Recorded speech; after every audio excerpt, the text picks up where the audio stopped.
Hey guys, Harsh here and welcome back to Technolobe. Finally, I have the IQOO 7 here with me in the studio.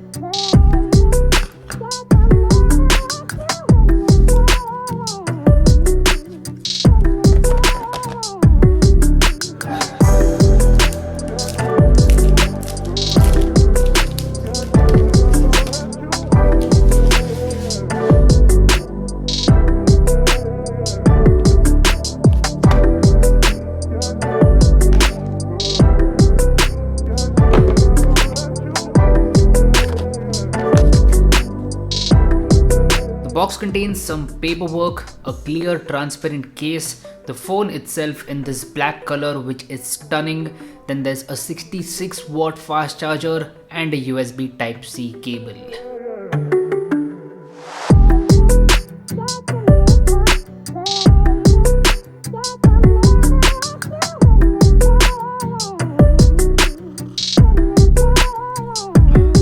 So finally, I could get my hands on the IQOO 7. You guys have been requesting this phone since forever, but due to the restrictions in e-commerce deliveries, I could not get this phone, but finally I could, and it is here. And I have to say that the IQOO 7 is a very impressive smartphone. Now, IQOO is a very new player in the market, and they've got everyone's attention, especially with the IQOO 7. This phone offers some really good specifications for a very attractive price point. So under the hood, this phone comes with a Qualcomm Snapdragon 870 processor. Along with that, it has 8 or 12 GB of RAM and up to 256 GB of internal storage. As far as the battery goes, it has a 4400 mAh battery with support for 66 watt fast charging. Yes, 66 watt fast charging. That is seriously impressive. So as I said, this phone is jam-packed with specifications. Now on the software side of things, it comes with FunTouch OS and the experience is okayish. People complain about MIUI having a lot of bloatware and not being clean. Well, FunTouch OS is exactly the same. It has a lot of bloatware.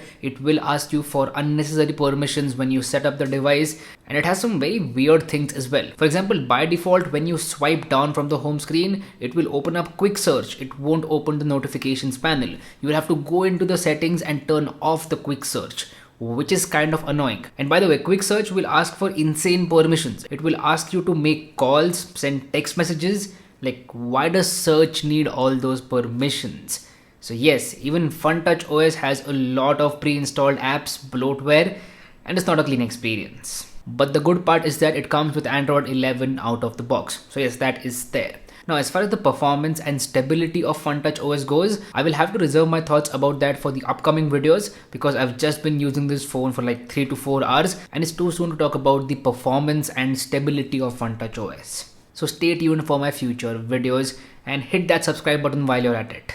Now, as soon as I unboxed the phone and held it in my hand for the very first time, I instantly noticed that this is a very slim and lightweight phone. It did not feel bulky at all and it is not that big as well. It's a small, comfortable and lightweight phone. Also, the design of IQOO 7 is excellent. It's an eye catcher, looks different, it stands out, and I love the colors as well. It comes in two colors, this navy blue black color which you see in this video, and then there is a light blue color as well. So really good color options. Now upfront, the IQOO 7 comes with a full HD plus 120Hz AMOLED display. Yes, a 120Hz full HD plus AMOLED display, and this display is excellent. Really good viewing angles, punchy colors, that great contrast ratio, and I just love AMOLED displays. I really like the display on IQOO 7 as well. It has not disappointed me so far. So if you like to consume a lot of content on your smartphone, then you're going to enjoy the experience with IQOO 7.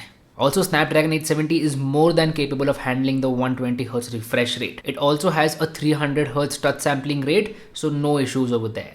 Now this phone also comes with a dedicated display chip. So this chip is supposed to enhance your display experience. For example, it is used for MEMC, which is basically frame rate interpolation. It will also convert your normal SDR video into HDR. So that is something impressive on paper, but I will have to test it out. I am interested in this display chip and I will test it out thoroughly and mention about it in my full review. It is now time to talk about one of the main things with this smartphone, and that is them cameras. So on the rear side there is a triple camera setup, a 48 megapixel primary sensor which comes with optical image stabilization, yes, OIS. Apart from that, it has a 13 megapixel ultra wide angle camera with a field of view of 120 degrees. Then finally it has a 2 megapixel monochrome sensor. Now here are some sample shots from the IQOO 7. As far as my initial impressions go, I am impressed with the cameras. They seem to be doing a very good job in terms of dynamic range, detail level, colors, and also white balance. I really like the photos from IQOO 7, but you guys know me, I will do my thorough testing and then give my final verdict.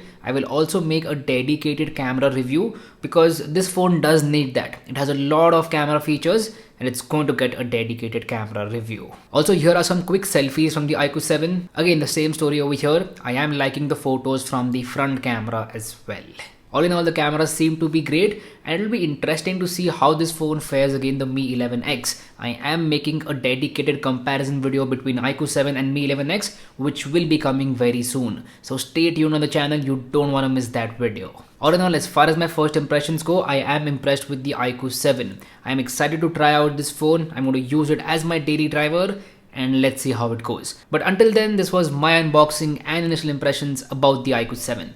Do let me know how you feel about this video in the comment section down below. If you like this content, go ahead and hit that like button, and if you haven't already, please subscribe to the channel. It would mean the world to me. My name is Harsh Punjabi and I'll see you guys in the next one. Bye bye.